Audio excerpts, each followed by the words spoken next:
The apostle says, I am not ashamed of the gospel, Amen. for it is the power of God. Handinyari nevhangeri anodaro apostle Paul.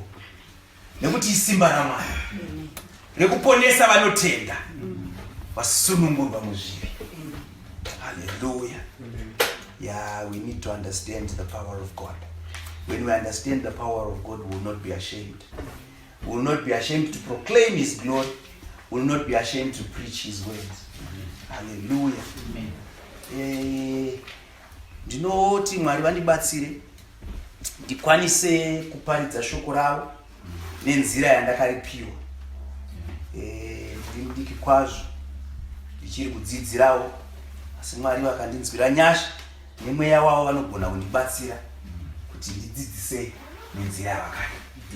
Just saying, I'm still very young. In ministry, I'm still growing. But by the grace of God, He will help me to explain and teach the word of God as it was given to me by the Holy Spirit of God. Amen. Hallelujah. Amen. There are so many who are better than me. There are so many who can do this better than me. But I humbly humble myself in front of God. And may His will be done. Our word today is going to come from Genesis. Hallelujah. Ngatiende kuna Genesis or Genesi. Tutatanga tiverenge chapter 18 because nyaya yacho vangeri redu riri chapter 19, but kuti tirinzwisise maybe tombotanga chapter 18. Genesis chapter 18. Vane mabhaibheri anenge angu tuende page 18. Hallelujah. Tichiona Ishe Jesu Kristu vachiuya panyika kuzotaura nemuranda wavo Abraham. People don't know. They think Jesus Christ was born on the 25th of December. I always tell them, in this ministry, we know Jesus Christ was not born on the 25th of December because He is Melchizedek. Melchizedek was given tithe by Abraham. He was there. And when Abraham gave him tithe, he was told that he was always there. Melchizedek had no mother, had no father. He has always been there. He was the high priest of God. He was the prince of Salem. Salem, which later became Jerusalem.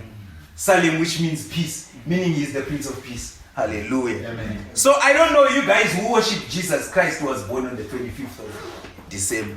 Kuna vanonamata havo vavo Jesu. Ndofunga ndiwe pakalenda vekumadon printers. Akazva vamuna 25 December. Isu wedu Jesu haana kuti anoti I am the beginning. I am the end. Meaning He is from everlasting to everlasting. That's why when we preach and say in the beginning, God created heaven and the earth. In the beginning was the Word. He was there. Hallelujah. So Jesus Christ would visit the earth.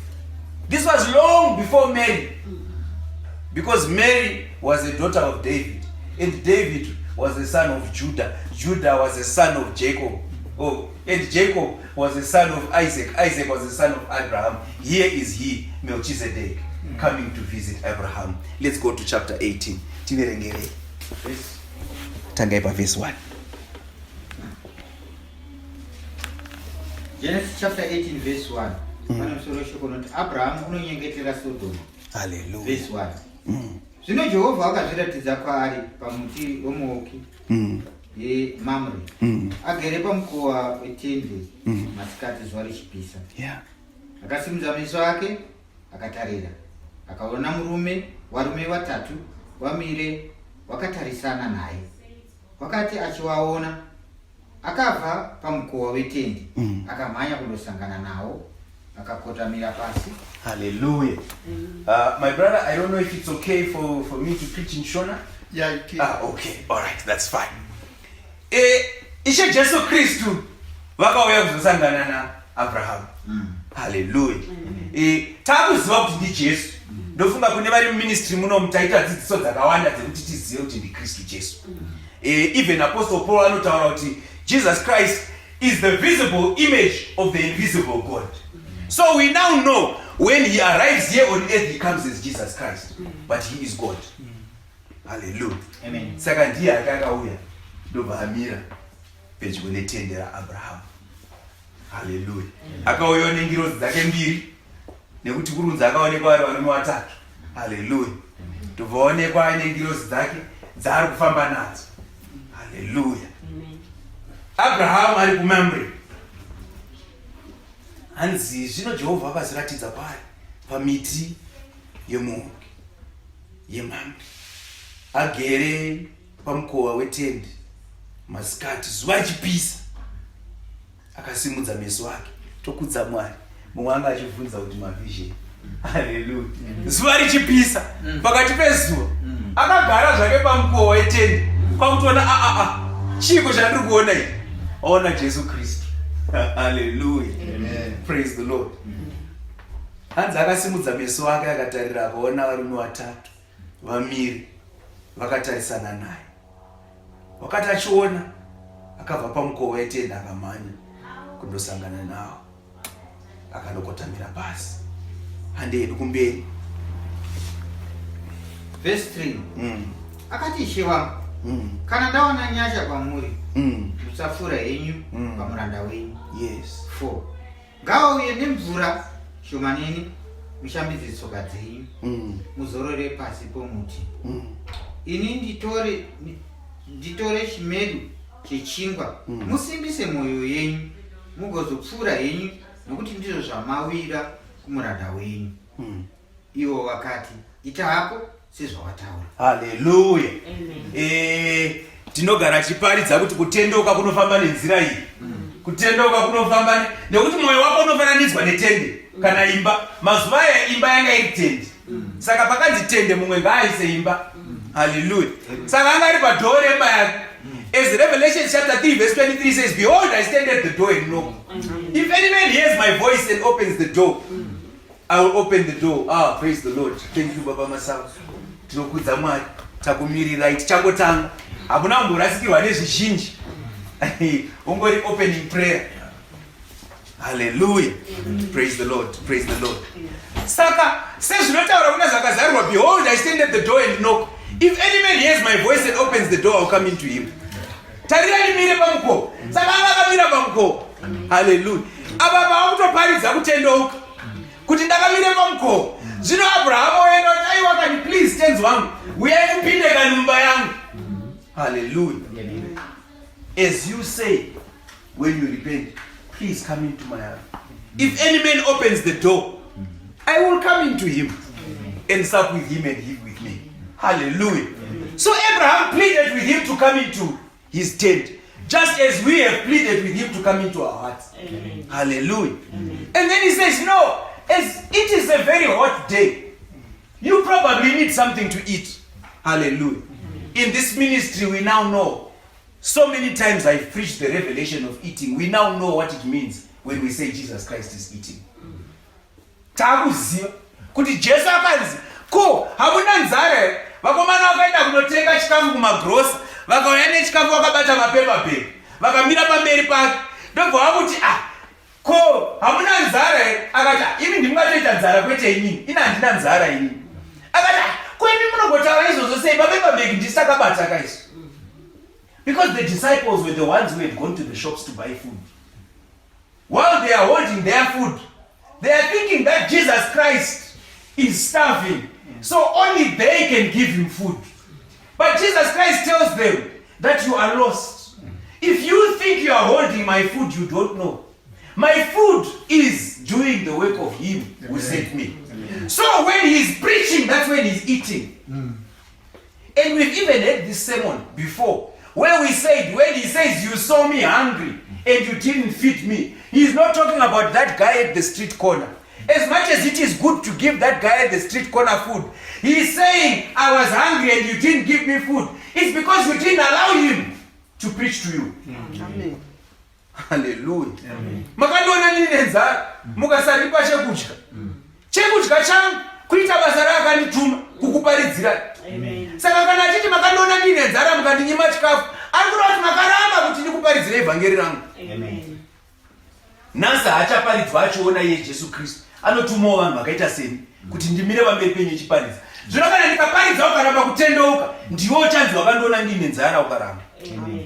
Kana ndikakudedza kuti please hama yangu uye utiite chechi, woramba kuti ndouya next week, ndouya next week, ndouya next week, kusvika 2 years dzapfuura uchiti next week, ndiwo chanzi makandiona ndiine nzara mungandinyima chekudya. Nekuti kana iwewe wakunzwa vhangeri ndokudya kwake. Ngatisamunyime chikafu. Haleluya. Inoshamisa nyaya yacho. Abrahamu bva tuyai zvenyu ndikupe chikafu. Ishe Jesu Kristu bva toti iribo. Ndouya zvangu. Zvakanaka. Ndobva wapinda. Hallelujah. Handi kumberi. I think tapa verse 6, 9. Yeah, 6. Verse 6. Abrahamu akakurumidza kupinda mutende kuna Sara akati, kurumidza ugadzire zviyero zvitatu zvoupfu hwakatsetseka ukanye ubike zvingwa zviduku. Naiye Abrahamu akamhanyira kumombe akandotora mhuru ine nyama yakapfawa yakanaka akapa muranda wake, iye akakurumidza kuigadzira. Akatora mukaka wakafa nomukaka nemhuru yaakanga agadzira akazviisa pamberi pavo, akamira nawo munyasi momuti wakadya. Ivo wakati haleluya. Tinomboseka zvangu tichiita majokes ndichiti Abrahamu akaropafadzwa nekuti akapa Mwari laptop. Haleluya. Mukaka wakafa, mukaka wakakoresa. Haleluya. Mwari vakaropafadzwa nazvo akati ndafara naye mukomana wangu. Haleluya. Abrahamu akaropafadzwa naMwari. Men who know what to do at the right time. Some people miss the blessing of God because they don't know what to do at the right time. May God bless you and give you the ability to do the right thing at the right time. Sure, mungu munhu anorasikirwa nekaro kadiki. Esau akangoti, hey, nzara inondibatsireiko kuita firstborn kunondibatsire nenzara yandinayo kudai so. Ndipe hangu ndidye. Because ndikafa kuita firstborn kunobatsire unosara kuita firstborn ndafa. Kanhu kadiki kudaro, but kakachinja life. Such a small thing. If only Esau held on to his birthright. But he thought, no, it won't help me. May God bless you so that you'll be able to do the right thing, just as Abraham did here.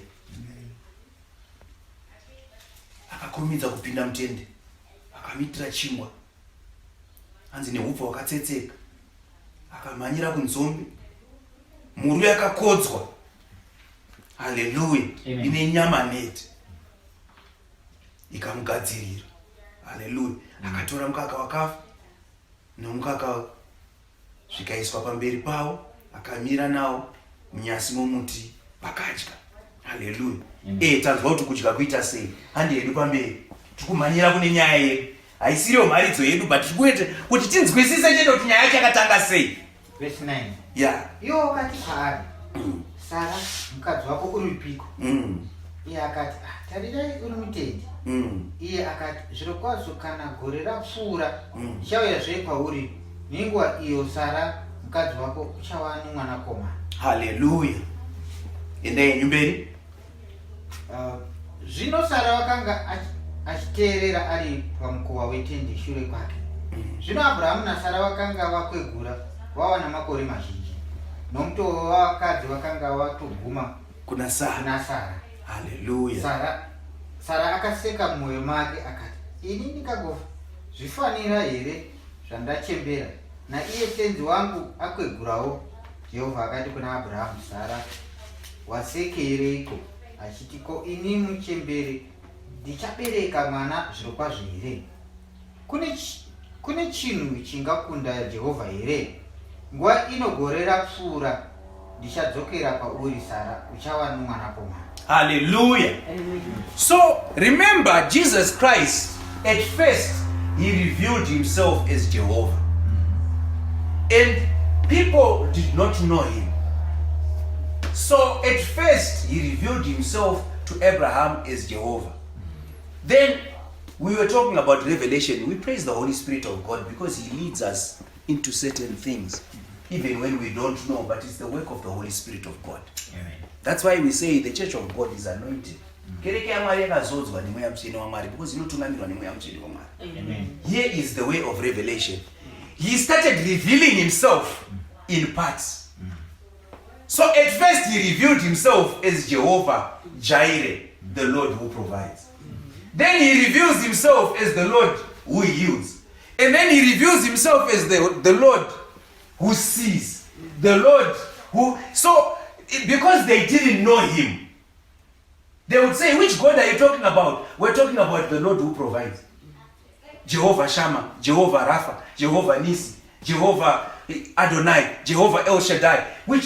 Until it came to the point where they now know this is the God that is associated with Abraham. So Isaac would then say, the God of my father Abraham. And then Jacob would say, the God of my fathers Abraham and Isaac. And then the sons of Jacob would say, the God of our father Abraham, Isaac, and Jacob. Was it wrong? No, it wasn't, because people did not know God. So even when he revealed himself to Moses, because he had not been speaking to people before for a long time, so Moses was asking, which God is this? Because remember, Moses was raised in Egypt by Pharaoh, and he was taught sorcery, he was taught witchcraft, he was taught all these things that they used to do in Egypt. That's all he knew.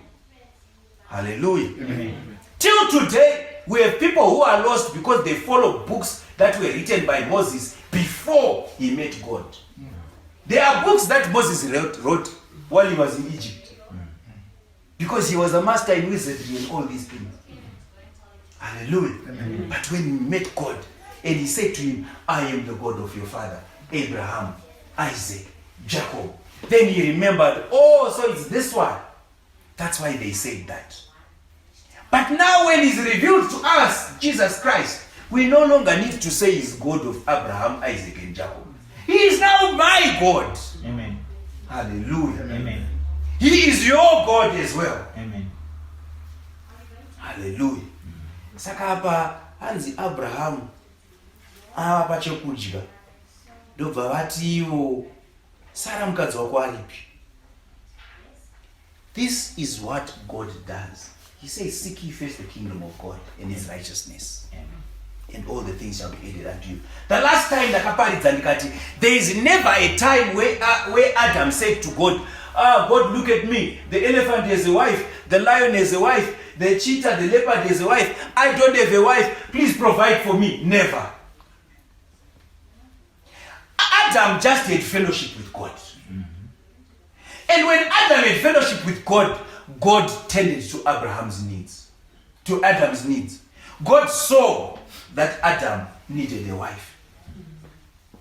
So likewise, Abraham had fellowship with Jesus Christ. And it is then when Jesus Christ looked around and said, where is your wife? Hallelujah. Amen. It's a lesson iripo ipapa. Vamwe tiri kushingairira kufastira zvinhu zvatingafanira kufastira. Chedu ngatitsvagei Mwari. Tikawirirana naMwari akagara mwoyo mako, achazotanga kutarisa kuti muupenyu hwako chii chisimbo. Amen. Ega achatanga kuona kuti uyu ari kukamina kauyu gumbo rakazvimba kau. Ko ngatingorigadzirire tinozvitadza here. Because he says, is there anything that is difficult for me?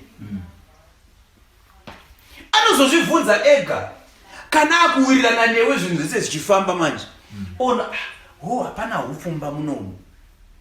Ko pane chakaoma here kwandiri. Upfu ndinobva.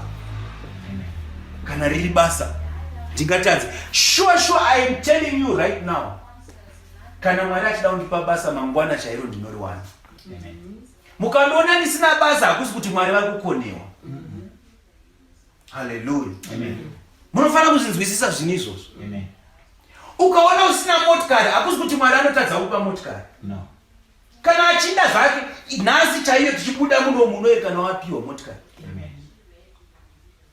So seek ye first the kingdom of God and its righteousness, then everything, all other things shall be added unto you. And when he says everything, he's not saying you're going to get gold, you're going to get diamonds, you're going to get a train, you're going to get a helicopter. No, those that are meant for you. Zvakaringana newe. Amen. Zvinondibatsirei kuchemera train right now. helicopter mwari ndoda helicopter inondibatsire helicopter kana yakaringana neni then God will provide. Amen. Mimwe minamato tinopedza nguva chinamatira zvinhu zvisina basa nesu. Ngatidzidzei kutsvaga zvakaringana nesu. Ende izvozvo zvinozikanwa naMwari chete. Saka ngatidzidzei kuva nerelationship naMwari. Tendera Mwari kuti vadye. Gara uchiti Mwari vadye. Maridzo. Ezvinezvi nhasi taona tatanga kutumirwa mameseji. Taitaura kune maridzo more than 70 pagroup pakutanga kutumirwa. Kungoti bhatiri ndo riri kunetsa. Muchaona dzichauya maridzo dzekuti munogona kupedza gore rese muchiteerera. Munhu gara uchinzwa maridzo. Maridzo idzi ndedzekuparidza Jesu chete, hadzisi dzekusimudzira munhu. Hallelujah. Ende uchaona Mwari vachatanga kugadzirisa upenyu hwako. In a manner that you will not be able to do iwewe. Hallelujah. Hanzi Sara anga akwegura.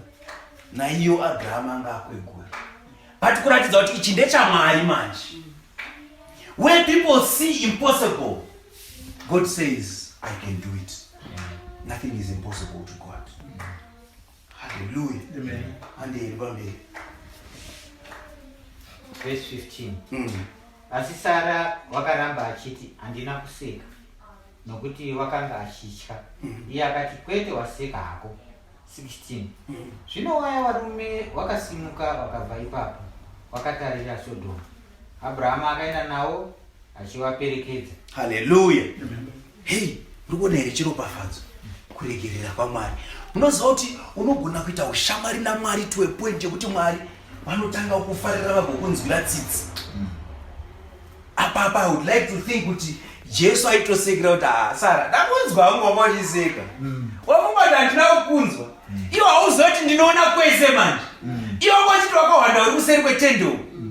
Indakunzwa hangu uchiseka Sara. But anyway yapera hayo nyaya yacho ticharambe tiri pairi. Because ndine imwe yakasimba kupfuura iyi. Ndakatoshatirwa izvozvi.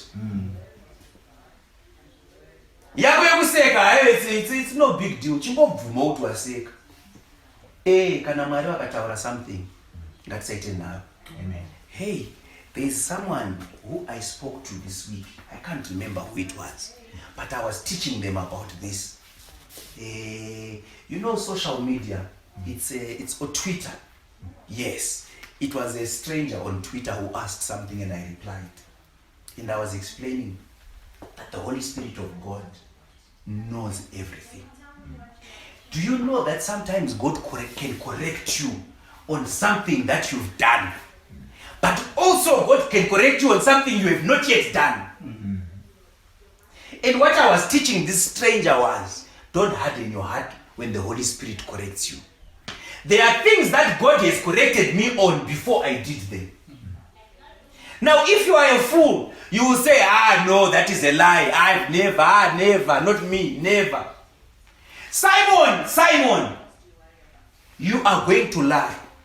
You are going to deny me. Simon says, no, never. But you don't know the Holy Spirit has traveled to the future. Amen. So sometimes men of God can even tell you that, hey, listen, you need to be careful about this and this. And then, no, that's a lie. Hey, slow down. Slow down. And understand the things of the Spirit. That sometimes He will correct you on something that will happen later on. It is only after the third time that the cock started crowing. Then Simon Peter remembered, why did I argue?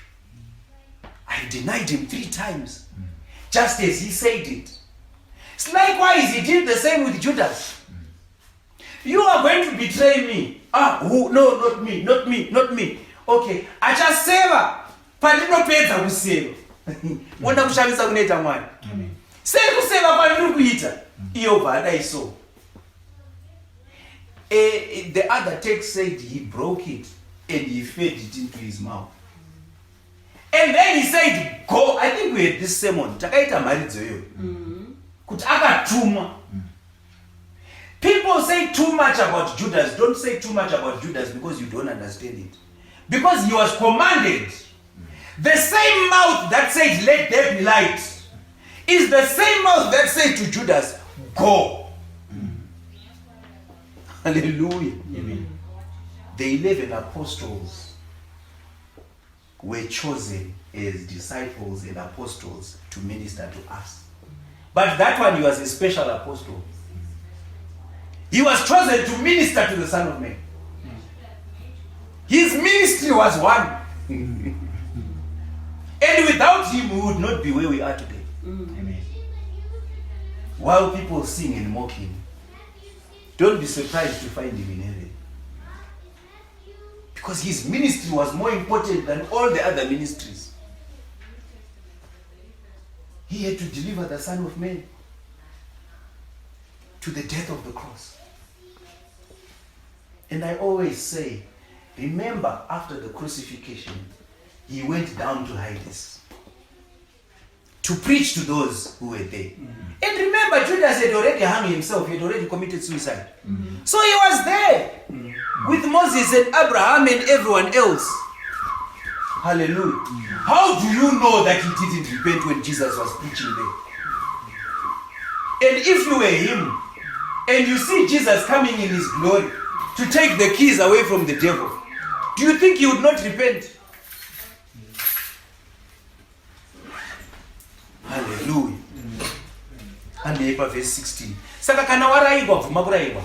Kana watsiurwa bvuma kutsiurwa. Even nyangwe pamwe pacho zvina kunzwisa kuti ndatadza here zveshuwa, ndazviita here zveshuwa. Dzimwe nguva vamwe zvinhu zviri kumberi zvausiri kuona. Verse 16. Zvino waya varume vakasimuka vakabva ipapo vakatarira Sodom. Abrahama akaenda navo achivaperekedza. 17. Zvino Jehovha akati, ndichawanzira Abrahamu zvandinoita here? 18. Abrahamu zvaachaziva rudzi rukuru, zvaachava rudzi rukuru rune simba, nendudzi dzose dzenyika dzicharopafadzwa maari, nokuti ndakamutsaura kuti arayire vana vake naveimba yake vanomutevera kuti vachengete nzira yaJehovha, waite zvakarurama nezvakanaka, kuti Jehovha auyise pamusoro paAbhurahama izvo zvakataura pamusoro pake. Ipapo Jehovha akati, kudanidzira kweSodhomu neGomorrah kukuru kwazvo, zvirokwazvo zvivi zvavo zvakaipa kwazvo. Ndichaburuka zvino kuti ndione izvo zvavaita, kana zvakafanana nokudanidzira kwavo kwakasvika kwandiri. Kana zvisina kudaro, ndichazviziva. Hallelujah. Muriona iyi nyaya yanga ichibvunzwa paya paya tichitanga. Prophecy. The dimension of prophecy. If you are a friend of God, sometimes God reveals secrets to you. Amen. Hallelujah. Amen. Because he said, can I still hide anything from Abraham? Ndichamuvanzira ishamwari yangu kau. Anondipa chikafu. Anondipa laptop. Anondipira anzi mhuru yakakodzwa. Ikagochwa vakadya vese. Hallelujah. Amen. Ndichamuvanzire. So when God starts fellowshipping with you, hey, remember, he has emotions just like you. He feels pain. He feels rejection. He feels love. He feels happy. Just like you and me. So as you become, if you fellowship with him, he will become a friend to you as well. And just as you walk around with your friend, you know, sometimes when you are with your friend, you run out of stories. And before you know it, you end up saying, you know, I had chicken last night. You know, yesterday I had a headache. It's fellowship because you are friends. That's what God does. So if you become a friend of God, He will also just start saying, you know, I'm so angry right now. You know, that time I was just eating your food because I couldn't say no. But I'm very angry. I'm actually going to destroy 2 cities. I'm about to destroy 2 cities. And ndakatotsamwa ipo paya. Ndangodya hangu zvandabikirwa naSara paya because ndanyara kukuramba. Because hakuna chawakanditadzira iwewe. but baba nditori nehasha dzekutoda kuti unopisa maguta maviri. Yakupinda nyaya mamuchibvunza iyai yekuti zvinoita sei. Ndo paunoona Mwari vakuratidza mavision manje. Dzimwe nguva Mwari vanenge vakutokuratidza, unoza baba nhingi vaya usavaone kupfeka sutu. Paya patori nebasa richiripo paya paya. Unoona mai nhingi nedhuku ravo ravanosunga riyari chitombovanamatira. Pane nyaya yakati neyakati. Ukuona nhingi uya uya, ndazoona kuti makore ake afamba. Ndakumutora. Hallelujah. Ndane vazhinji vandati ndaona nokuti Mwari vanondiratidza kuti yakuenda. Hallelujah. Vamwe vacho totozoona kuti munhu anozotaura hake but ndanda kutoziva kudhara. Inyasha dzaMwari. Mwari vanondiratidza dzimwe nguva. Handisi kutaura kuti munhu wese asati afa ndinoudzwa. Vamwe vachazopedzisira vakuuya, man of God ndiudzewo kuti ndasaura nemazuva mangani.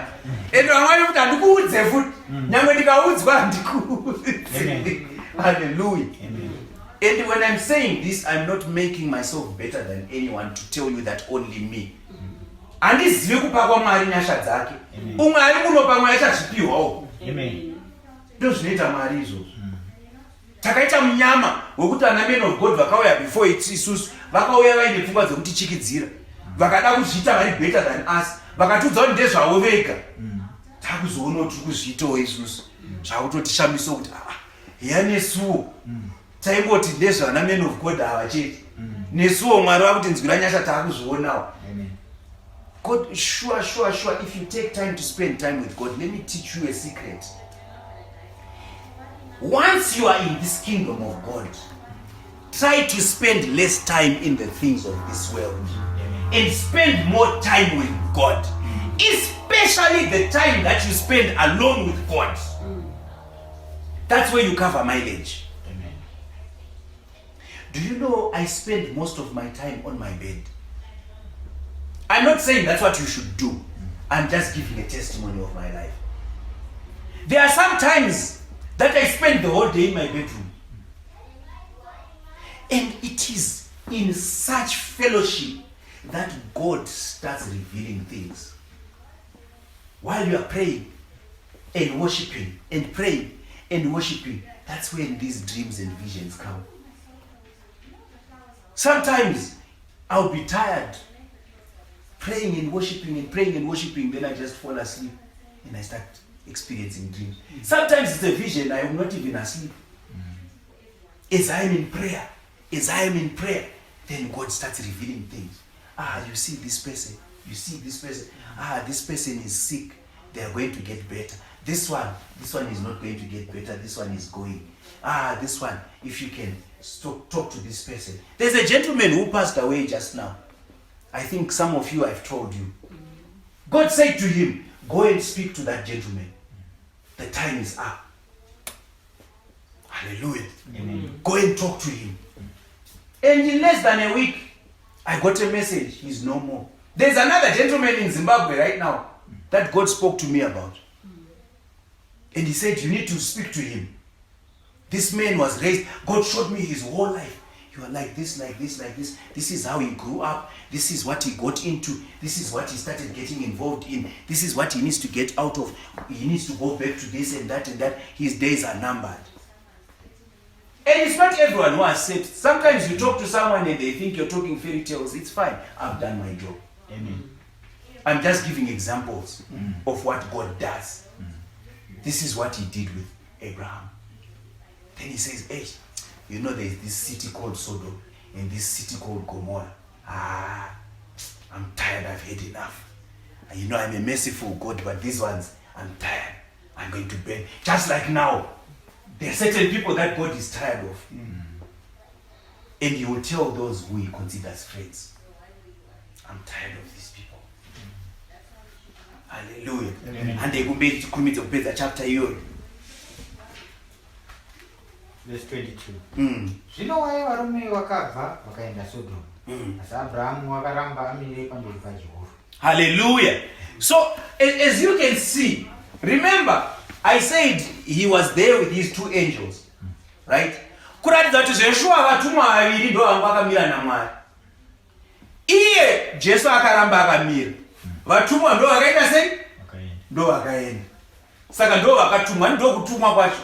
Ndo vatumwa pakusodhoma neGomora. Iye ndo bharamba akamira zvake. Hallelujah. Amen. Because Abraham shamwari yaMwari ari kuudzwa zviri kuitika. Sezvinoita vana men of God. Ungazoti uri man of God sei usingaudzwi naMwari zvinhu. Unoita man of God kuti ndosaka uri kuparidzira maLamborghini kaiwewe. Because hakuna chinobva kuna Mwari chiri kuuya kwauri.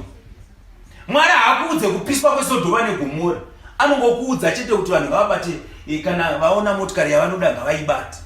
Ndo zvaunoudzwa chete. Zvema-anointed brick, nema-anointed oil, nema-anointed chibage. He needs to talk to you about sin. God is talking to Abraham about sin here. And he says, I'm fed up of this sinning. Hallelujah. And he needs to talk about judgment. Because he says, I bring judgment upon these people. Hallelujah.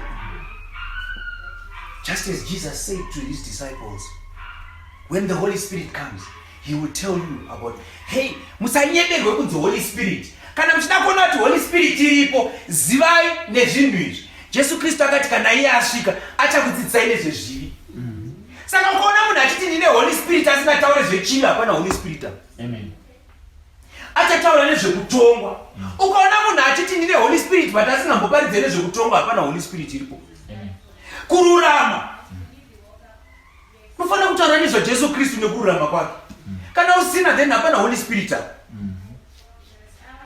The Holy Spirit speaks of sin, speaks of judgment, speaks of holiness. If a man claims to have the Holy Spirit of God, but he doesn't preach about sin, he doesn't preach about judgment, he doesn't preach about holiness, then where is the Holy Spirit? That's not the Holy Spirit. He needs to preach about Christ. You don't glorify yourself as a man of God, you glorify God. You don't bring glory upon yourself. No matter what you've done. If you've prayed for someone to get a job, the glory belongs to God. Amen. If you prayed for someone who was sick to get healed, the glory belongs to God. If you prayed for someone who could not give birth to have a child, the glory belongs to God. Amen. If you prayed for someone who has died and they came back to life, the glory still belongs to God. Amen. Once you have a man bringing glory upon himself, then that is not a man of God. Akazvituma ega munhu iyeye. And hakuna vhangeri rinonzi ivhangeri raMangozho. Ivhangeri raMwari. Amen. Ndiye muvambi wevhangeri. Ndiye mutungamiri wekereke inoyi. Hallelujah. Amen. Kana neni ndotozvininipisa ndichitoziva kuti mutungamiri aripo. Ndiye mutungamiri. Ende zvaataura ndizvo. Akati nhasi hakuna chechi hakuna. Nometa kuti ndikuda sei. Uye akati nhasi kune chechi ndisingade iriko. Amen. Zvandinoda zvina basa. My feelings, my emotions, my desires, my ambitions do not matter at all. That is what we mean when we say you should die to Christ. You do not matter anymore, but he matters. This is how people go into sin. Your desire for cigarettes becomes more important than Christ. But once Christ is more important than your desire for cigarettes, your desire for cigarettes dies. Hallelujah. Amen. Zvikandenda kunoparadza Sodoma neGomorrah. Hande pamberi. Verse 24. Wanga wapo wakarurama wana 50 muguta. Muchaparadza nzvimbo iyo mukasainzwira tsitsi nokuda kwavakarurama wana 50 warimo here. Ngazviwe kure nemi kuita kudaro, kuuraya vakarurama pamwe chete navakaipa, kuti vakarurama vave savakaipa. Ngazviwe kure nemi, mutongi wenyika yose haangaiti zvakarurama here. Hallelujah. Saka Abraham ari kubvunza manje, hanzi zvino Abraham akaswedera akati, uchaparadza vakarurama pamwe chete nevakaipa here. Hallelujah. Apa Abraham anga akuda kunyengerera kuna Mwari manje, because aiziva kuti kuna Lot. nyaya yaAbhurahamu yanga iri yauda kuponesa Loti. Haleluya. Saka akatangira kure. Aiwa ndi Jesu kauya anotyisa. Haanongofanana neni kuti unongosvika kuti hauri boy. Kana ndepi, vamwe vanongonditi ndepi. Ndingoi munhuwo. Umwe anogona kutopfuura akarisangana kundimhoresa. Ndini kawo. Unogona kungoti saka mazoti nhasi tine sevhisi iyo. But ndi Jesu manje. Haumangomudaro. Wototi saka ndandoda ngoti mutongi wenyika yese angazoparadza vanhu vese vakarurama nevasakarurama here. Pakangoitonga na 50. Haleluya. Namba yacho yakaita ichiramba ichidzikira. Pakaita 45. Alright, ko vakaita 30. Alright, ko vakaita 20. Ndianzi aikonyengerera. Alright, ndiregereyo ndingobvunza kekupedzisira. Pakangoita 15. Alright, aingovhunza achingovhunza. Haleluya. Anzi pavhesi 26 anozonzi ipo Jehovha wakati, kana ndikawana muSodoma vakarurama vana 50 mukati meguta, ndichanzwira nzvimbo yose tsitsi nokuda kwavo. Hey, here's another secret. Do you know that a country can benefit from the holiness of the elect of God? Do you know that a neighborhood can be blessed because of certain people? Do you know that a congregation or church can be blessed because of a few people? A few holy people in a congregation can bring the glory of God upon that congregation. Kune mamwe machechi akatorasika asingaone kurasika kwavo because kune vanhu vashoma vasara vanoona matamwari mwaya nemuzvokwana. Vanhu vari kuzvirova dununu vachizvita men of God. Ivo havatoziva kuti kana iye man of God yakarasika. But nekuti kune vamwe vanhu vashoma vasara vari kupinda mukereke iyoyo, vari kunzwirwa ngoni naMwari sezvaari kutaura apa paSodoma, kuti pangosarawo 50 kana 15 vachiri kunamata Mwari. Mweya waMwari ongoti ndingavarasise here, rega ndingovabatsira. But kumwe kwese kwakaora. Ivo vanhu voti nekuti zvishamiso zvichiri kuitika, nekuti chakati chiri kuitika tikanamata vanhu vanobva vadai, saka tiri right. Apa Sodoma neGomorrah Mwari vanoti I'm enough of you. Hallelujah. Amen. Hanzi pa29 akataura zvenaye, zvimwe kuchawanikwamo 40. Handingazviti nekuda kwe40. Akati Jehovha ngarega hake kunditsamwira kana ndikataurazve. Haleluya. Ari kunyengerera. Zvimwe ana 30 aramba achidaro. Pavhesi 31 akati tarirai, ndatsunga kutaura naJehovha, zvimwe 20 vachawanikwamo, asi ngani angariparadze nokuda kwe20. Akati Jehovha ngaarega hake kunditsamwira kana ndikataurazve chimwe chete, zvimwe 10 zvikanzi handingariparadze nokuda kuva 10. Ipapo Jehovha akabva apedza kutaura naAbhurahamu akadzokera kumba kwake. Hallelujah. Amen. So Abraham ngakunyengerera manje, achingonyengera achingoti please God, please ko vakaita kana 10, ndiregerereyo, ko ndiri munhu wenyama, ndinoda ngovhunza futi one more time. Alright, ndobvunza one. Ari kunyengerera kuratidza kuti Mwari dzimwe nguva vanomisa kuparadza nyika nekuda kwevashoma. It is important to have holy people among you. It will save you from a lot. Amen. Hallelujah. Amen. Nyaya iripo apa tinoiona kuvaRoma chapter 1. VaRoma chapter 1. Musavhare henyu mapeji iwayo, hande kuvaRoma chapter 1 if you can. Please, rambai makabata ipapo. Tichadzoka kuGenesis chapter 19 because ndokune mari dziri yanhasi. But kuti tinzwisise nyaya iripo. Hallelujah. VaRoma chapter 1. Tingatangire pavhesi 21. Roma chapter 1 verse 1 page 148 my Bible education. verse 21. Yeah. Pamusoro kurashika kwavahedhi. Mm. Verse 21.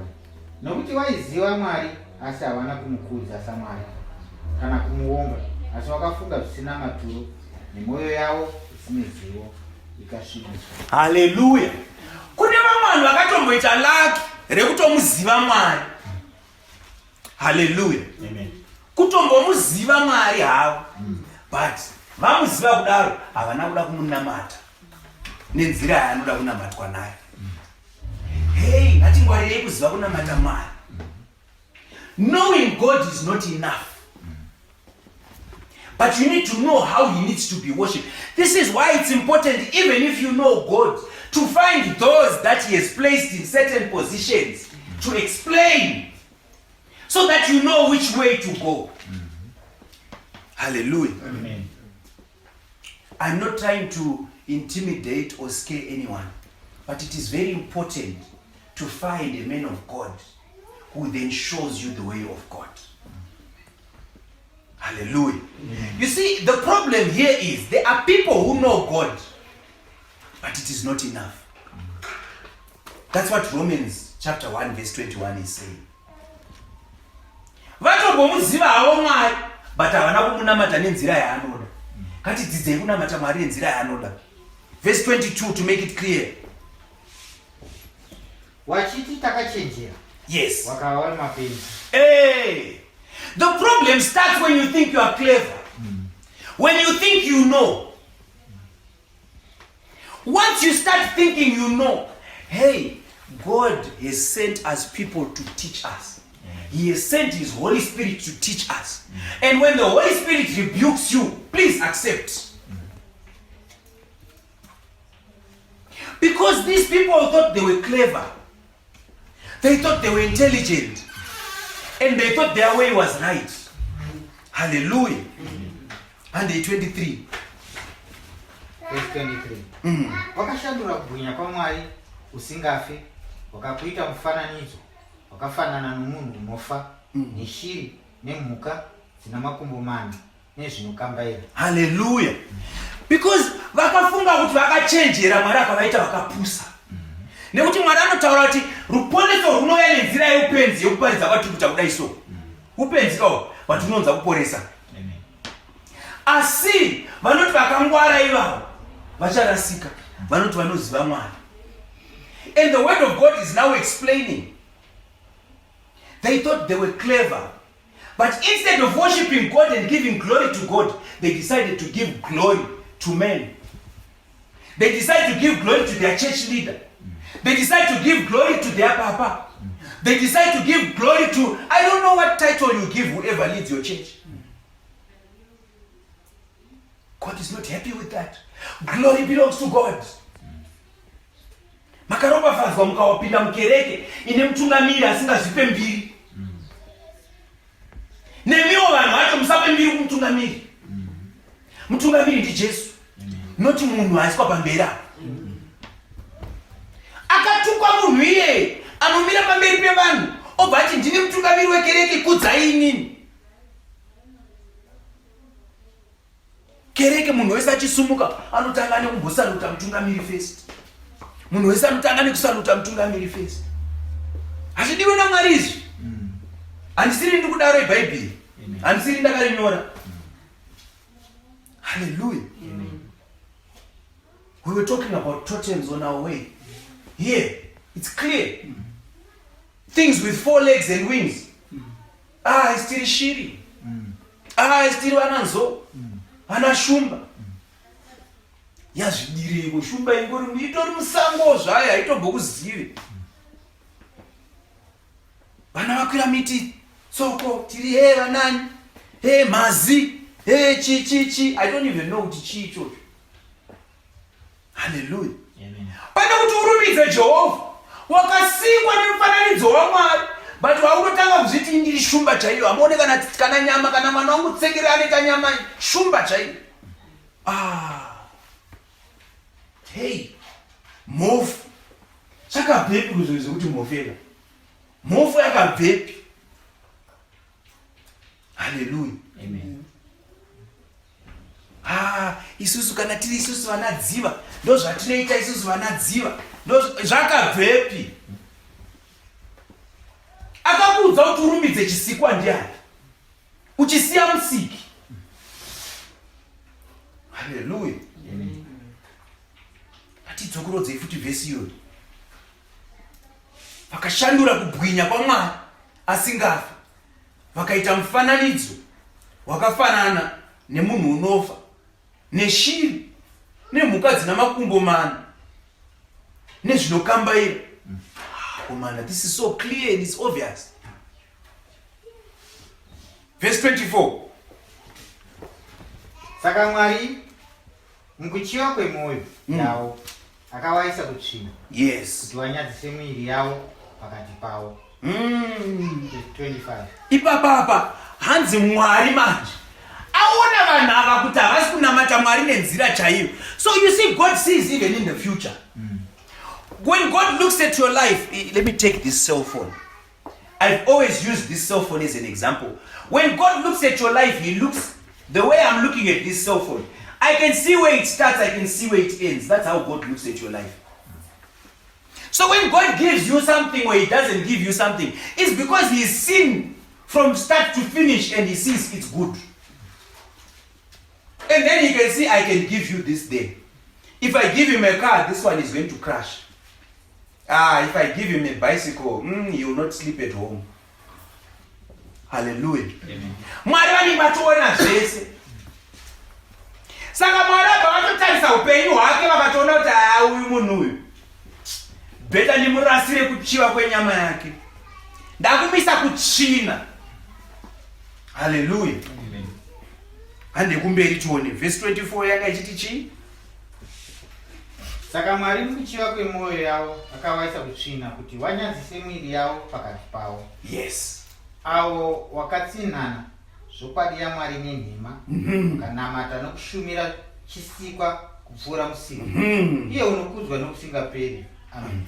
Hallelujah. Hanzi Mwari akaita kuti vanyadzise miviri yavo. Hallelujah. Amen. Nyadzisa miviri yavo. Umwe muviri wazara ma11. Kunyadzisa muviri. Umwe nemapendi. Kunyadzisa muviri. Hallelujah. Kune mwe kunyadzisa muviri kunotopfuura ipapo futi hande pamberi. 20 verse 26. Verse 26. Saka Mwari vakavaisa pakuchiva kunonyadzisa. Yes, kunonyadzisa. Nokuti vanhukadzi vavo vakashandura basa ravakasikirwa. Uye basa ravasina kusikirwa. Hallelujah. Vanhukadzi vakasikirwe, takamboita mharidzo iyi. Kuti munhukadzi uri mufananidzo wekereke, murume uri mufananidzo waKristu. Saka murume anoora mudzimai, vobva vaita vana, vachibereka vana, kuratidza Kristu kuuya kwaanoita nemharidzo. Mharidzo yake inofananidzwa nembeu inopinzwa mukereke, mudzimai, mobva mabuda mwana, kereke yotanga kukura, yoita vana. Hallelujah. Amen. Munhukadzi obva akanganwa kuti ndiri mufananidzo wekereke inosubmita kuna Kristu. Obva atanga kuti nema-equal rights angu varume vanoti dzvinyirira. Iye akambotanga kuti varume ndo vanotonga ndiani. Ko takangofanana wani. Tikaita metsi tinotovakunda futi metsi dzacho. Totogona kuita maprofesawo. Totovadzidzisa. Saka tangati ngazvifanani. Hallelujah. Ko iwe ngambopfeko apron ndakarara. Hallelujah. Amen. Ko takafanana. Trouser racho tongoripfeka tese. Hallelujah. Wozopedzira ko iye murume ndogona ngodanana nevakadzi. Hallelujah. Wotopedzira mukadzi audanana nevamwe vakadzi vakutochata kuti iye vakasikirwa kuti vaite vana kavakadzi. Hallelujah. Amen. Utoona hakutosiyana nazvo izvo. Umwe mukadzi anopedzira kutoti zvandakasikirwa zvazvina basa. Hanzi vanenge vakupedzira kuti inini ndakutoita hangu yekutsvaga mari. Kana wandida utombondipa mari. Ndizvo here zvawakasikirwa naJojina. Hallelujah. Amen. You forget why you are created.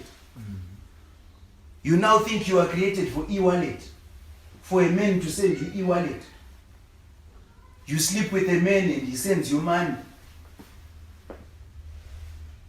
You're now sleeping with other women. Ashipanidzike mumakerekezvi. Nekuti dziri mongochani dzinouya vamwe vachitoitwa vafundisi futi. Saka Mwari vakavaisa mukuchiva kunonyadza. Nokuti vanhukadzi vavo vakashandura basa ravo vakasikirwa rive basa ravasina kusikirwa. 27. Saizvozvo vanhurumewo vakasiya basa ravakasikirwa mumunhukadzi, vakakundwa nokushiva pakati pavo, vanhurume vachiita zvinonyadza navanhurume, vakapiwa mukati mavo mubayiro wakafanira wokurasika kwavo. Haleluya. Utoona murume akuti akaona mumwe murume akutoti psipsi, akutandanisa mumwe murume, naiyewo murume mumwe asina kukwana, anokanganwa kuti akasikwa nemufananidzo waKristu, anofanira kuparidza Kristu, akutozvisa lipstick murume,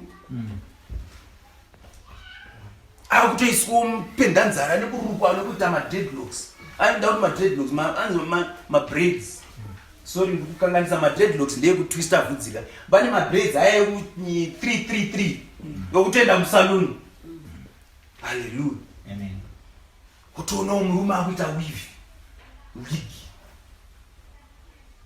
Murume akutopfekawo mahigh heels kutoswinga. Tinozviona munyika munomu. Sodoma neGomorrah. Amen. Hallelujah. Amen. Zvinonyangadza. Wona kuti we have our rights. We have our rights. Takanetsana nemumwe mudzimai wataiwirirana straight. We were very good friends. Vane ma-television channel avo. Baba wake mufundisi. Tozoona kuti tine program iri kuitwa manje chichichichi. Kunguzvifambisa sei? You know this church, it's my father's friend. He's also owns a church, but you know at his church they've got gay people, so they want to have their program showing gay Christian. But what? Say tinogona kunamata Mwari. Hey! There is no gay Christian. I'm sorry if you arrest me or kill me, it's okay. But this is the word of God. There is nothing like that. That is nonsense. That is nonsense. There is nothing like that in the word of God. Never, never, never, never. Never, never, never. Vanhu vakatodasirwa kuchina. Ende ukazvivhunga ichina zveshuwa. Sevakanga vasingadi kugara vachiziva Mwari. Mwari akaisa kumurangariro wakarashika kuti vaite zvisakafanira. Haleluya. Amen. Mwari akavarasira kutsvina. Haleluya. Ezvinezvi manje taakuona kuvhangeri raMwari. Vhangeri rinobva kuna Kristu. Kristu ndiye murume, kereke ndiye mudzimai. Saka Kristu anouya nevhangeri rake rinounza utsvene. Haleluya. Raunza utsvene, rinounza vana. Haleluya. Sezvinoita murume kana aziva mudzimai wake panoita vana. Haleluya. Izvengochanhanzi hazvina vana izvi. Mharidzo dzakatsaukana 14-15 years mukereke hamuna kana wana tendo. Kozi mharidzo dzechingochana hadzisi kubva kuna Kristu. Haleluya. Amen. Semunhu akuda kuzvikudza neumwe akuda kuzvikudza neuya akuda chigaro neuya akuda chigaro neuya akuita politics neuya matakana namahumbwe ega ega. Nhasi uyu ndiye mai, nhasi uyu ndiye baba, nhasi uyu ndiye baba, nhasi uyu ndiye mai. Haleluya. Amen. Ande pa verse 90, pa chapter 19 Genesis.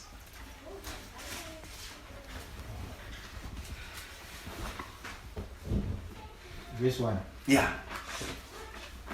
Page 19. Old Testament.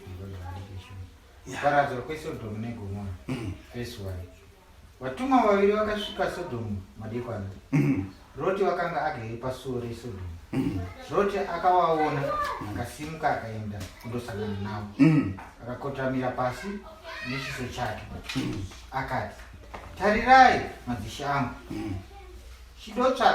Chidotsvagirai henyu kumba kwomuranda wenyu muate usiku hwose, mushambidze tsoka dzenyu, mungofumira parwendo rwenyu. Ivo vakati, kwete, tichavata hedu padare usiku hwose. Hallelujah. Hey, yadzoka futi mharidzo iyayi, handiti muri kuiona? Vatumwa vaviri vatumwa naIshe Jesu Kristu. Hallelujah. And makamboona vatumwa vacho vanenge vangori vaviri all the time. Old Testament neNew Testament. Kutenda nenyasha. Hallelujah. Vatumwa varume sekutumwa wakaitwa kuJeriko.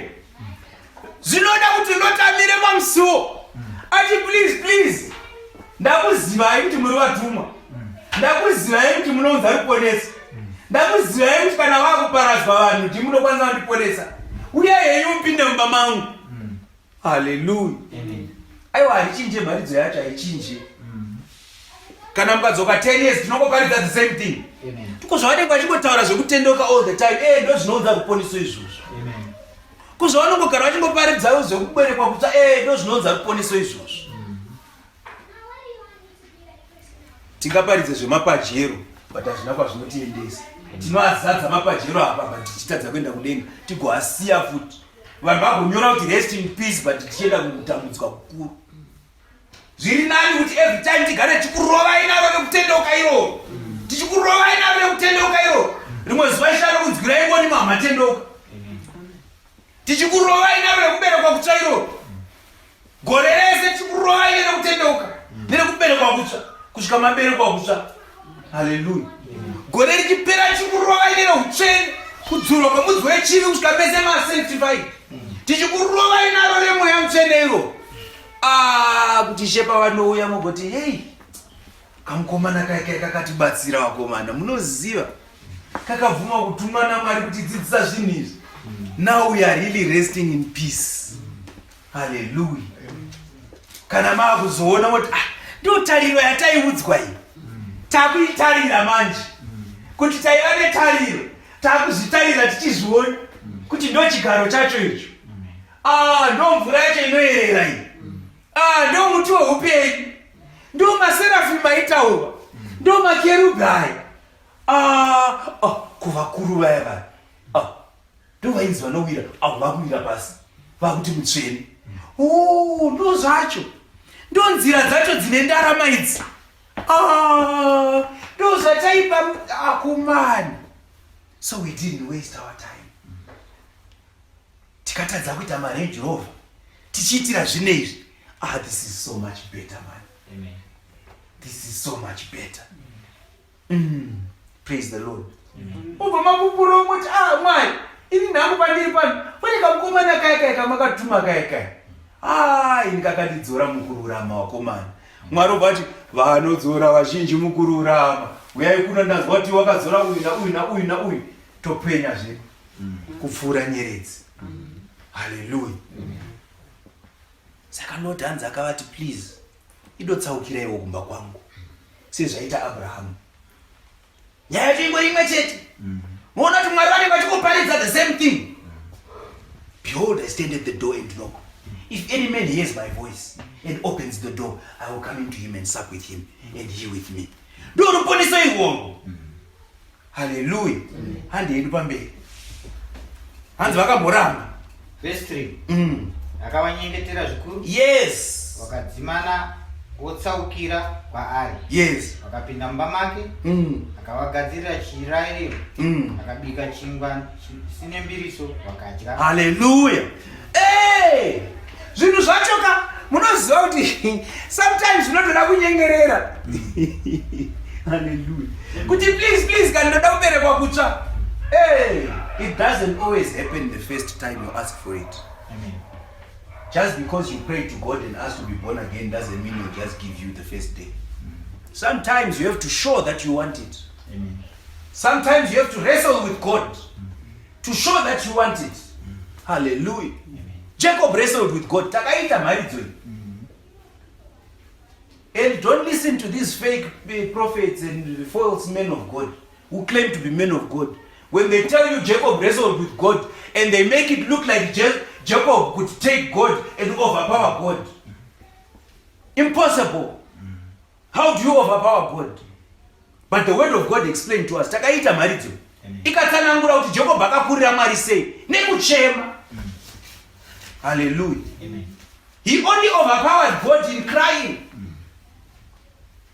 Andino tikuchema rudziko akaita Jacob. Kuti Mwari akati wandikurira kanora itora iti nazvinzwa. Ndakuropafadza. Hallelujah. Amen. So you have to cry for it. I heard you say this to Nicodemus.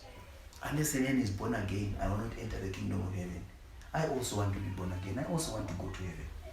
Please give me, Lord. The man of God preached and he said, if I do this and this and this, it means I'm not born again. So please. Hallelujah. Amen. Chemera Mwari wako. Kana akupa manje zvaringa. Pana lota apa vakamboedza kungoti no. Ndofunga vaingomutesta. Because ndoko wangu watoendoka. Zvangova kuna Abraham kwati. Andi akatouya Jesu kuti atouya kuba kwaAbraham. But aida kungoona kuti anoita sei Abraham. No, but please uyai kana kati no, please uyai kana. Ndobva azouya. Hallelujah. Hey, his intention is to come into your heart. Amen. His intention is to save you, but you also need to show that you want it. Amen. You also need to convince him that you want it. Because it has to be proved in front of God and in front of the devil that you really chose God.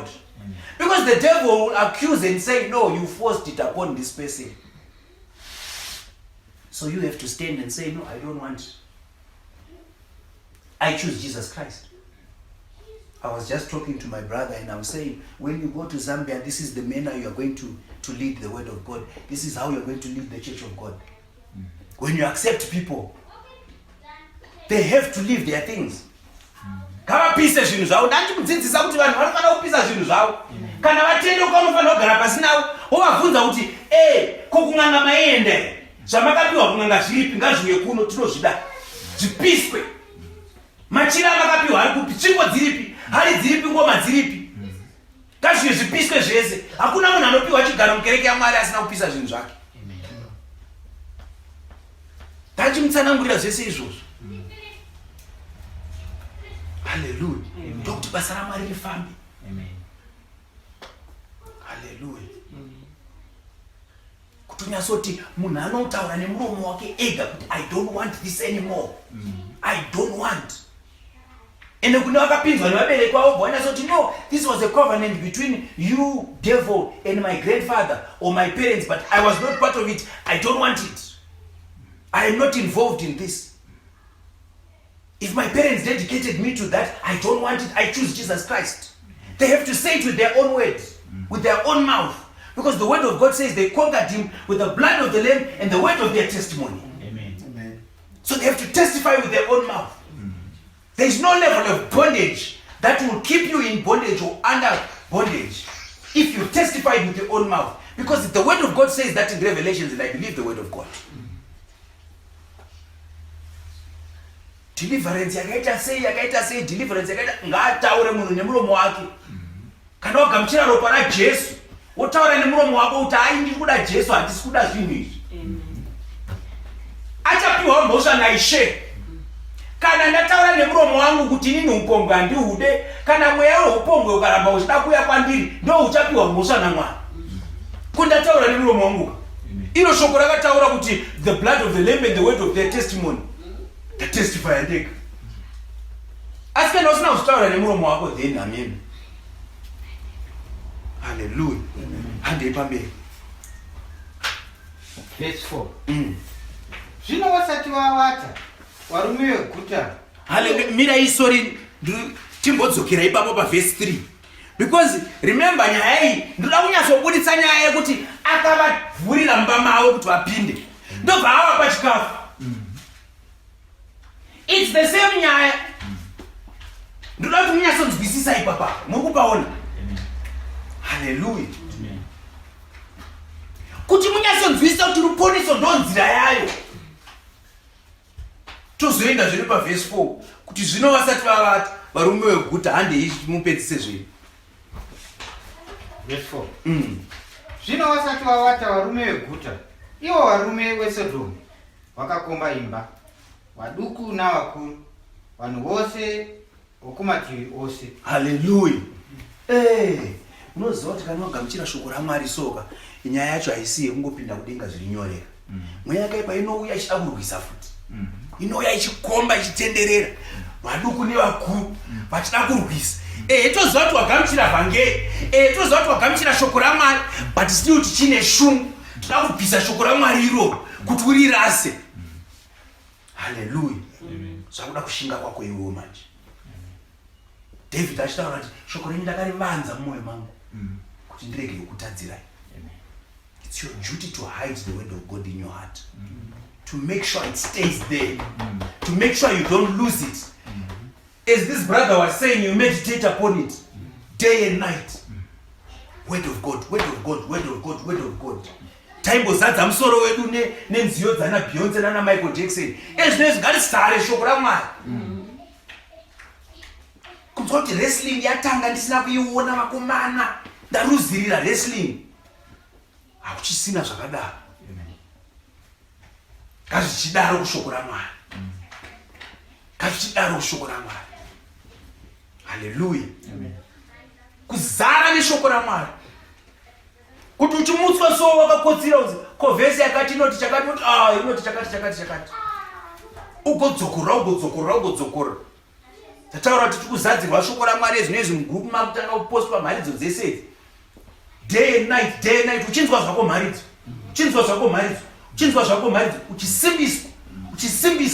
Uchisimbiswa uchikura. Mweya yakaipa painozouya wakuziva kuti wakanonoka. Miedzo painouya handa kutoziva zvekuita. Haleluya. Handei. Verse 5. Wakadanidzira kuna Roti, wakati kwaari, waripiko varume wakapinda kumba kwako usiku huno? Wabudisirei kwatiri kuti tiwazive. Haleluya. Hei, guta rakaipa iri. Hanzi vakatanga kunoka padhogodzi varume, pane varume vataona vapinda mumba mako tikuvada ivavo. Vari kupi? Havana kumbonyatsovaona varume vacho, but vari kutonetsa. Mweya weSodoma neGomorrah tinouona kana munyika muno. Murume ari kudhiraivha motikari inoita kunge ichatopera mabreak pads, pese pangopfuura dress yamira. Sisi pese pangoti mota yatotsikwa mabreak. Pangaona kutomboona kuti munhu wacho akaita sei, but ameno kana pamwe ndinega ndozviona mumarodhumu. Motikari iri kudhiraivha pangopfuura wasikana chete mabreak. Hauchatoda kupfuurwa. Mweya weSodoma neGomorrah. Haleluya. Vatori wesi manje. Apa vanga vari varume manje. Vautaura kuti varume vataona tiri kuvada. Those men who went into your house, we want them. Raipa guta iri. Handei pamberi. Verse 6. Roti akabuda akaenda pavari kumukova.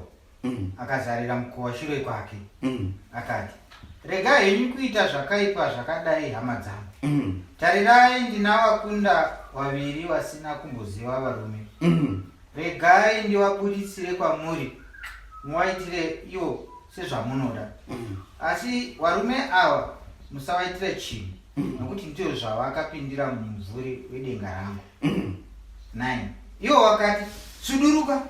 Wakati munhu uyu wakauya kuzogara pano ari mutoro. Nambera zvino iye unoda kuva mutongi. Zvino tichakuitira zvakaipa iwe kupfuura iwo. Wakamanikidza murume uyo Roti, wakaswedera kuputsa goni. Asi varume. Haleluya. Hey, varume vari kunzanzi ndine vana vangu vasikana vasingazivi murume. Ndokupai hangu vasikana ivavo, moita zvamunoda navo. Asi vanoti no, suduruka, hatisi kuda vasikana, tiri kuda ivo varume ivavo. Haleluya. Ndofunga tiri kuvaona mazuva ano, yokuti nyange akanzi musikana uyu vati haiwa handisi kuda, ndikuda murume. Mweya weSodoma neGomorrah. Mweya weSodoma neGomorrah zvinonyangadza Mwari. Hallelujah. And verse 10. Asi varume vakatambanudza maoko avo vakakwera Roti mumba mavakanga vari vakapfiga gonhi. Hallelujah. And kumberi vakapofamadza vakanga vari pamukova, vaduku navakuru vakazvinetsa vachitsvaka mukova. Varume vakati kuna Roti, una vamwe pano here? Kana mukuwasha, kana vanakomana vako, kana vanasikana vako, navose vaunavo muguta, uvabudise muno. Hallelujah. Muri kuona nyaya iyi yakunofanana nekujeriko futi. Hallelujah. Amen. Hanzi, first of all, varume vakadhonzera Roti mumba ndobva vavhara mukova. Remember, pekutanga Roti ndiye anga achita kunge ari kuprotecta varume ava, handiti? But now varume ava vakuzoratidza kuti no Lord, isi tine simba kupfuura iwewe, tinotogona kutokuchengetedza isusu. Ndozvinoita shoko raMwari. Shoko raMwari, you only need to fight for it in the beginning. Kuratidza kuti ndikusarudza Mwari. When you choose God, in the end God will fight for you. God will protect you. Sure, there is a level of salvation yekuti Mwari anenge akunzvengesa iye ega manje. Mwari anenge akutovhara nzira. Munoziva kuti miedzo, pane imwe miedzo yekuti Mwari anoivhara vega. Zvinenge zvakutoramba zvega. I remember mazuva andakatanga inini kunyatsoita serious nenyaya yekunamata, so ndaibhoti dzimwe nguva anomboita tupfungwa tokuda kudzokera. Mwari wedu anovhara nzira dzacho. Hallelujah. Uri kuedza kufonera munhu kuti usangane naye, uri kuedza kuti kudaire, Mwari obva atopindira ipapo otovhara kuti usaitike. Hallelujah. God can love you to an extent yekuti anopedzisira vakutokuvhara ene da kutoita munamato yakadaro every day. Kuti Mwari, kana paine anything chakaipa chinenge chindivharirei kana ndisingachione. Kuti pasatombowana mukana wacho. Zvichida ndikasazviona ndogona kutsvedza. Hallelujah. Tobva wamudhonzera mukati. Tobva watanga kumubvunza kuti saka hauna here hama? Hauna? Don't you have any relatives? When you accept Jesus Christ and the word of God brings salvation upon you, when you are born again, sanctified and baptized by the Holy Spirit of God, the word of God starts bubbling inside you to a point where you start thinking, don't I have anyone else to give the word of God to share what has happened to me, so that this salvation does not save me and me alone, I give to others. Ndiri kumbovavarireiko kuunganidza vanhu kudai ndichivapa shoko raMwari. Ndivo varume vanenge vabvunza kuti ko saka zvatakubatsira kudai tikavhara gonhi, hauno here hama? Hallelujah. Sara Kabichifero akati awana ruponesa akaziva kuti ini hwangu upenyu hwabvo. But akazotanga kuenda kuna nabamuni, akatanga kuenda kuna nababa wake nana mai vake nahanzvadzi dzake nana tete nana sisi, akati hey, shuwa guta rino riri kuparadzwa kani. Guta riri kuparadzwa, hakuna kana 2 weeks rinenge raparara guta. Uyai mumba mangu ndimo mega chete muchaporeswa vanhu. Because ndo mune chitsvuku, chijira chitsvuku. Hallelujah. Vanhu vanofanira kunzwisisa jira ritsvuku. Hallelujah. Amen. Ropa raJesu. Ropa raJesu ratachitaura reri ari kuti rinoenda paMercy City. Hallelujah. Amen.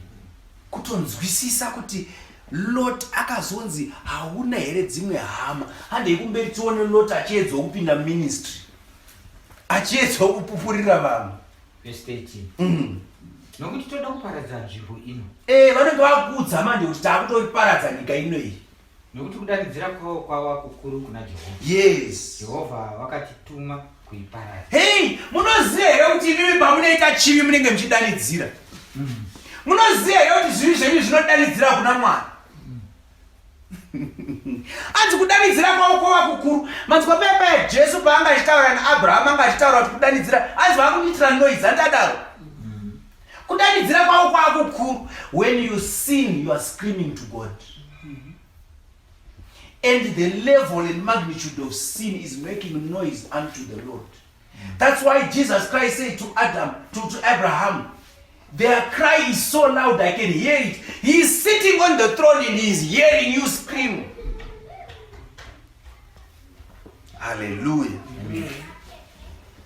Just like utsvene hwako unotaura kuna Mwari, zvivi zvako zvinotaura kuna Mwari. zvinoripota zvega. Haleluya. Hanzi kudanidzira kwavo kwanyanya kwakukuru. Ndiri kuba vanhu vemone, ndiri kuba Mwari wemone, ndiri kukudhererai. Uri kuchidedzera. Honai ruvengo rwakazara mumwoyo mangu, Mwari weimone uchidedzera kusvikira Mwari wakuti auya kundiitira ruzha, uya kuita noise, beta kupisa. Hande pamberi 14. Ipapo Roti akabuda akandotaura navakwasha vake vakanga vachazowana wakunda wake, akati simukai, ibvai pano, ibvai muno, nokuti Jehovha uchaparadza guta rino. Asi vakwasha vake vakati, unoita hake musei. Haleluya. Sezvakaita Noa. Noa akaenda akati vatezvara, makaita zvakanaka mukandipa mwana wenyu kuti ndimuroore. Takagara zvakanaka kumba uko. Ndinokufarirai zvikuru. Asi manje Mwari andiudza kuti nyika yakuparara, uyai kuno tipinde muareka. Haleluya. Akaenda pa next door akati, unoziva neighbor, tinambobvira takanana zvibhakera, tikugara zvakanaka, mvura ichanaya kunoguya upinde. No, same thing. Lot ndobva apindawo panei, yakapinda rakabichi femi. Same, ari kuenda kunoti vakwasha vangu, tiri hama, makandibvisira mari kuvana vangu. Ende vana vangu ndoziva kuti vachiri vasikana nanhasi. Kunyangwe mari yenyu ndakatotsenga kudhara. Muri vanhu vari right. Rega ndikuudzeyo, hey, unogona kuita tsika dzakanaka but usina ruponeso. Varipo vamwe vasikana vari kuroorwa vari vasikana asi vasina ruponeso, asi izvo zvinoendesa kudenga izvo. Vamwe vakomana vari kutorooro vasina kumbotamba nevana vevanhu, vakatendeka but vasina ruponeso. Umwe doro hamwe but haana ruponeso. Fodya abate but haana ruponeso. Kana kuri kumhoresana naye tsika dziripo ipapo, respect, nekutyora muzura, nekurereka mutsipa. Kana riri izwi pamwe ari murume anogona kuita izwi rikuru rotozotsetseka kuita kunge remudzimai, but ruponeso hapana. Integrity is a good thing. Good manners is a good thing, but without salvation it's nothing. Amen. You can have good ethics, but without salvation it's nothing. And it's one thing to understand that there is a difference, which is the problem that we have in the church today, where people are appointed based on their good manners and their ethics and their integrity, but not based on salvation of God. Amen. You see a man and a woman is walking upright because they act in good faith. And you appoint them minister because of that, but they're not saved. You are going to have a problem in that church. Amen. Because they will choke the Holy Spirit of God. When the Holy Spirit of God wants to move, they won't understand it, they won't know. You need people who are filled with the Holy Spirit of God. People who understand the flow of the Spirit of God. People who know that right now we need to pray. People who know that right now we need to sing. People who know that right now we don't even need to do this. People who know that right now it's time for the word of God. People who know that right now, look at what happened today in this service. It needs people who have the Holy Spirit of God to know. Amen.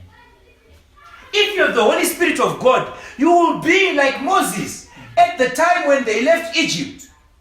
When God spoke to him and says, I'm going to lead you. I am going to place a cloud of glory. When it is hot, the cloud of glory will cover you. Do not move if the cloud of glory does not move. Only when the cloud moves, you move. And at night it's going to be very cold, but I will place a pillar of fire. Do not move when the pillar of fire does not move. But when it moves, make sure you move. Otherwise you'll be left behind. You need to learn to move with the Holy Spirit. Amen. The church of God is anointed by the Holy Spirit of God. It is led by the Spirit of God. Let us always be led by the Spirit of God. Even those who come behind us, after us. Today God was teaching me about the next generation. What is going to happen to our children. We need, hey, these children can be lost if we are not vigilant. We need to teach them the way of God. We need to teach them how we received this gospel. And we need to teach them how the Holy Spirit has moved with us. So that they know. Vanofana kudzidziswa vana. Vazive kuti takagamuchira sei chinhu ichi. Kereke yakauya sei. Mweya mutsvene waMwari takaugamuchira sei. Vanofana kunzwisisa vana. Kuti vatungamirwe nemweya mutsvene waMwari. Vazive kuti hazvisi zvenjere zvinhu izvi. Shona vana Keila nana Junior ezvinezvi vari kuona zvese zvatiri kuita izvi. Zviri kupinda mupfungwa mavo. Ezvinezvi vanogona kunge vakutoziva program kuti tinoita so toita so. Hazvisi zvenjere zvinhu izvi. Vanofana kudzidziswa kunzi mweya mutsvene waMwari wakadai. Vanofana kutotsvagawo mweya mutsvene. Kana vasina mweya mutsvene havangatungamire kereke. Hallelujah. That generation iyoyo inofana kunge itori nemharidzo dzakasimba dzinotungamirwa nemweya mutsvene waMwari. Vatoziva kuti saka tinozvifambisa sei mukereke. Tinotarisa kuna Mwari. Mwari anoita kuda kwake. Kana Mwari akati ndakumutsirai mutungamiri wacho kana ari kubva kunze tozvada Mwari izvozvo. Hallelujah. Kana mutungamiri akati ndosarudza nyangwe anengai mwana mudiki pakati paweva ndozvada Mwari izvozvo. Kana ari akwegura achembera ari kutadza kufamba ndozvada Mwari izvozvo. Don't ever assume kuti kana inini ndikabva kuchauya munhu ari mudiki kwandiri. Mweya mutsvene unogona kusarudza munhu mukuru kwandiri futi. Ko ndiMwari vanoita zvavanoda. Zviri kuna Mwari zvinhu izvozvo. Isusu chedu ngatitsvake rutsvene chete. Tutsvaka ruponiso rwedu chete. Ipapo Roti akabuda akandotaura navakwasha vake. Vakanga vachazowana vakunda vake. Akati simukai, ibvai muno. Nokuti Jehovha uchaparadza guta rino.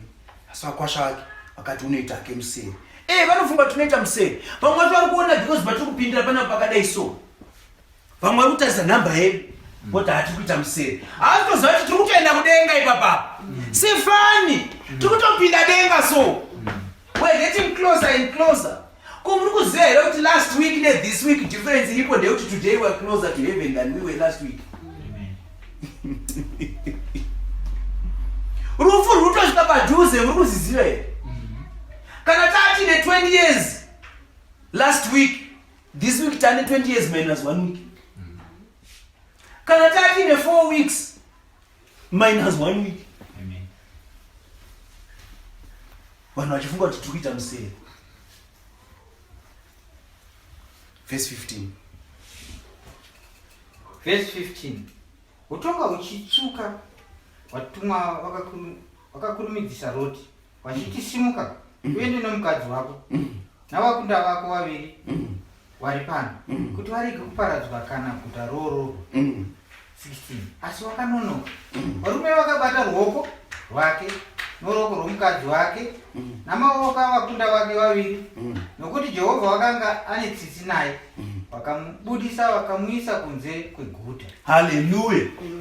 We were talking about the grace of God. Amen. When we were at the shops. We were talking about the grace of God. We spoke about holiness and the grace of God. And we said God looks for these two things.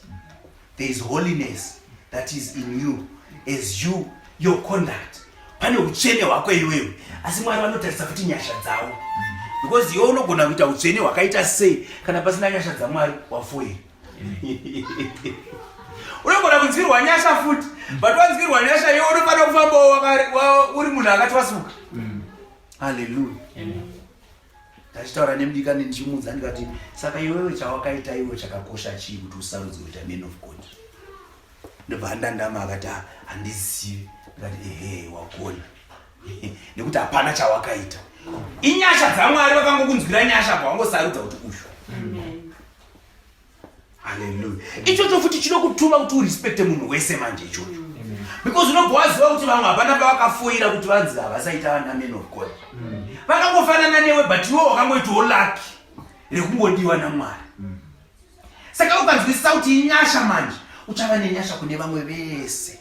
uchiziva kuti hapana chandakai sezvandiri ndinouya ndisi nachandakanatsa asi ndimi mandidana ndinouya shuwa hapana chandakanatsa asi kungoti imimi ndimi makandidana fana kuzvinzwisisa izvo hapana shuwa vanhu vakandibvunza kuti chii chandakaita hakuna kana kungozi ndakagonorara kugomo kana dzingori nyasha dzamwari dzingori nyasha dzamwari chete varipo vamwe vakatonamata mwari kupfuura inini vamwe vanotoda mwari kupfuura inini vamwe vakatoita ma-all-night prayer vamwe ameno mafasting asingaperi but inyasha dzamwari iwewo kugara pauri papapa inyasha dzamwari kuna vanhu vanotoda mwari kupfuura iwewe ati mwari akakunzwira nyasha ndozviri kuparidzwa nevhesi iyi kuti Loti nemukadzi wake nevana vakanonoka vakaudzwa kunzi utonga hwatsvuka vakanonoka dai yanga iri nyaya yefeya vangadai vakaparadzwa vanavo. Lot and family were supposed to be destroyed because they delayed. The instruction was go now, but they delayed. But here comes the grace of God. Vatumwa vaMwari vakabata Lot nemudzimai wake, mwana nemwana. Ndobva vati navo. They were now not moving in their own speed. Hallelujah. Nekuti vanomirira Jehovah vachapiwa simba, ava ndivo vanomhanya vasinganete vachapiwa simba. Unenge usisashandise simba rako iwewe. Hallelujah. Harichisiri simba rako. Ina ndikunde chine simba rangu hama dzangu. Isimba raMwari. Isimba raMwari. Ndipo panenge pauchida unzi usvitswe ipapo. Kana uchinzimere kwako uchaudzurwe mudzi wechiwe ugombekwa nemasimba emweya mutsvene kuti simba remweya mutsvene rigozokukundisa chivi, because munhu inyama. As long as uri munyama chete uchazoti pu. That's why you need the Holy Spirit, because simba reHoly Spirit ndo rinozokukundisa zvanga zvisingagondeki. Kondakambokupa here testimony yekuti ndasingagone kufasta ini. Fasting inini ndaitadza. Taiti so ndikatanga fasting. First day kudai. Ndinenge ndakukamba here. Ndinenge ndakukamba. Kudai so obvona munhu ari kudya chikafu pamwe kuti week but the Holy Spirit of God. When the grace of God came upon me. Dzimwe nguva ndogona kuti ndichibuda mumwe fasting. One day kungotanga kungodya mbichana pamwe ndakutopinda mune imwe futi. Zvakabvepi simba rashe. He will give you the strength. Zvimwe zvinhu ndakuzvikurira kuti kuzvakabvepi ndakazozvigona rini. Simba raMwari ndo nyasha zvadzinoita. Hallelujah. Handei pamberi. 17. Zvino wakati wavabudisa kunze, mumwe akati, tiza nokuda kweupenyu hwako. Yes. Usacheuka shure kwako. Yes. Kana kumira pabani rose. Tizira kugomo. Urege kuparadzwa. 18. Yeah. Lot akati kwavari, kwete she wangu, regai kudaro. Tarirai, muranda wenyu wakawana nyasha pamuri. Makurisa tsitsi dzenyu dzamakandiitira zvamandiraramisa. Asi handigoni kutizira kugomo. Zvimwe zvakaipa zvingandiwira ndikafa. Tarirai, guta iri riri pedyo. Nditizire hangu ikoko. Iduku haro. Nditenderei kuti nditizire ikoko. Harizi duku here. Mweya wangu urarama. Hallelujah. Hey, Lot ane problem mfana. Munoziva kuti Lot regai ndimbokutsanangurirai. Lot mwana wemunin'ina waAbraham. Amen.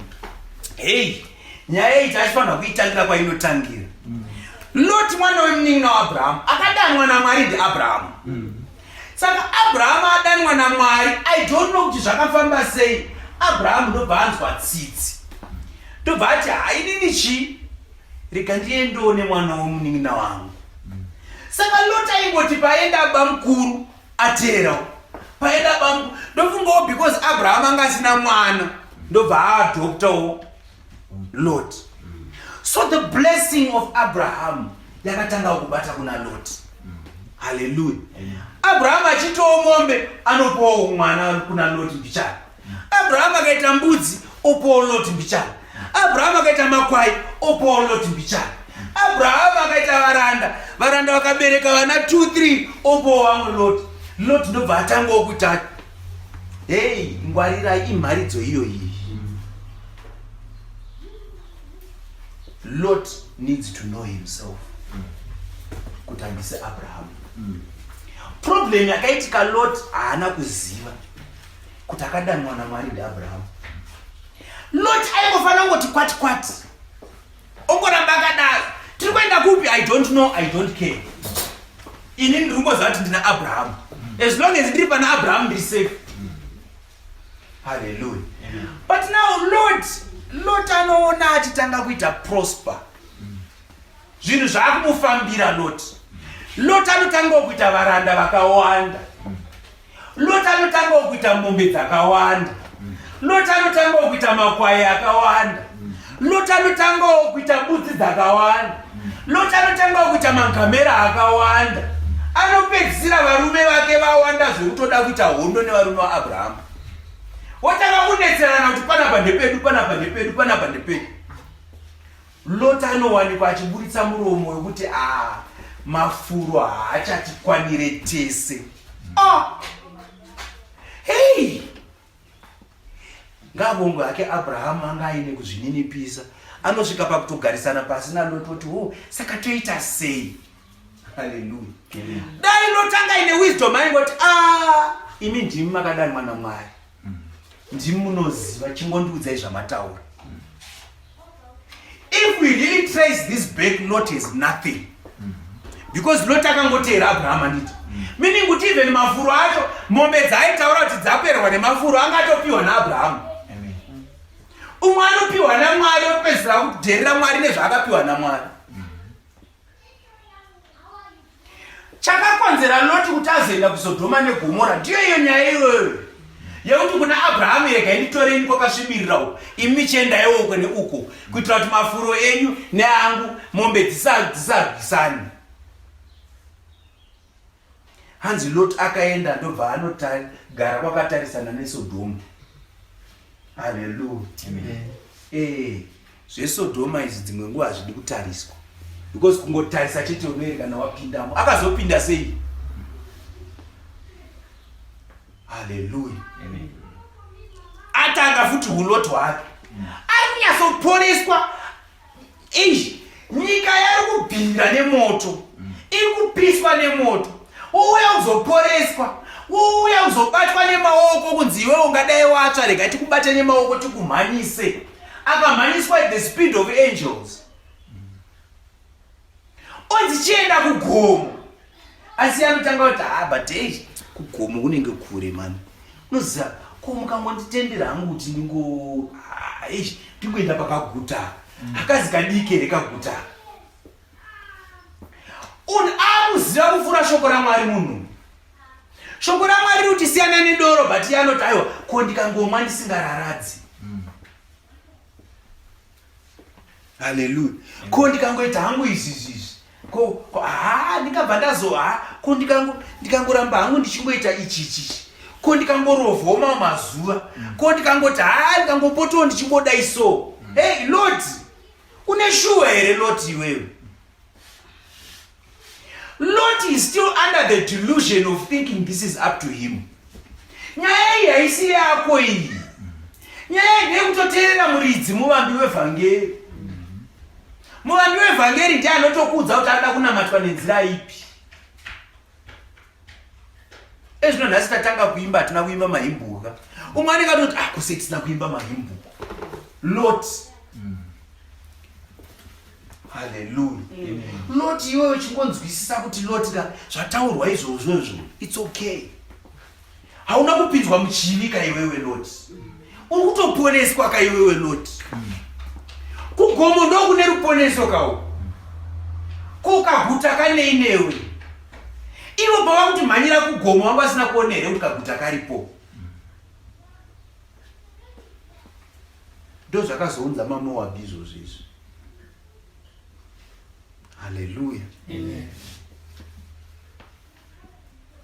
Lot needs to learn humility and obedience.